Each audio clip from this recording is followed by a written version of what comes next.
নমস্কার দর্শক বন্ধু, আমি জ্যোতিষ সম্রাট শ্রী শক্তি।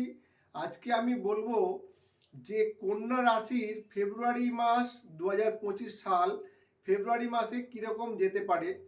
এটা সংক্ষিপ্ত একটা বিচার, কারণ আপনার রাশি লগ্ন এবং গ্রহের অবস্থান বিংশোত্তরীয় দশা অন্তর্দশা অনুযায়ী ফলের তারতম্য তো অবশ্যই হবে, কিন্তু এটা তবু সংক্ষিপ্ত একটা বিচার।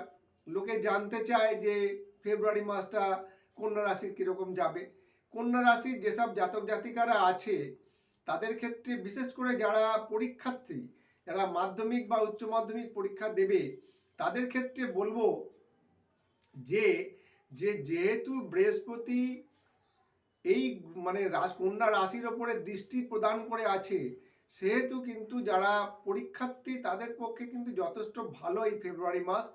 যারা বিশেষ করে মাধ্যমিক পরীক্ষা ফেব্রুয়ারি মাসে শুরু হচ্ছে, যারা মাধ্যমিক পরীক্ষা দেবে তাদের ক্ষেত্রে কিন্তু এই ফেব্রুয়ারি মাসে বিদ্যায় উন্নতির যোগ কিন্তু খুব ভালো। এবং যারা পরীক্ষা দিচ্ছে তাদের ক্ষেত্রে কিন্তু বৃহস্পতির একটা কিন্তু আশীর্বাদ তাদের পক্ষে থাকবে, তাদের ক্ষেত্রে থাকবে। তাদের জন্যই কিন্তু এই বৃহস্পতির আশীর্বাদের জন্যই তারা কিন্তু পরীক্ষায় ভালোভাবে উত্তীর্ণ হতে পারবে। এবং এই বৃহস্পতির যেহেতু আশীর্বাদ রয়েছে এই রাশির ওপরে, সেহেতু কিন্তু আপনি একটুখানি যদি মনোযোগ দেন তাহলে কিন্তু আপনার পরীক্ষাস্থল ভালো হবে।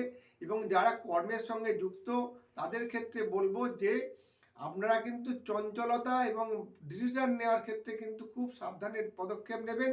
তাহলে কিন্তু ব্যবসা বা কর্মের সঙ্গে যারা যুক্ত তাদের ক্ষেত্রে কিন্তু খুব ভালো সময়, তারা কিন্তু খুব ভালোভাবে এগোতে পারবে।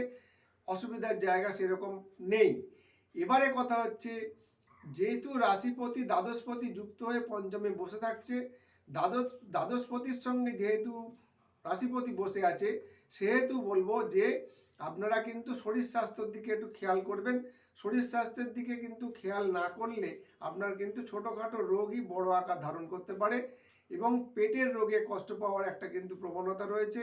এছাড়া কোনো অসুবিধার জায়গা নেই। আপনারা একটু সচেতনভাবে এগোবেন। ফেব্রুয়ারি মাসটা কিন্তু আপনাদের পক্ষে খুব খারাপ সময় নয়। সবাই সুস্থ থাকবেন, ভালো থাকবেন।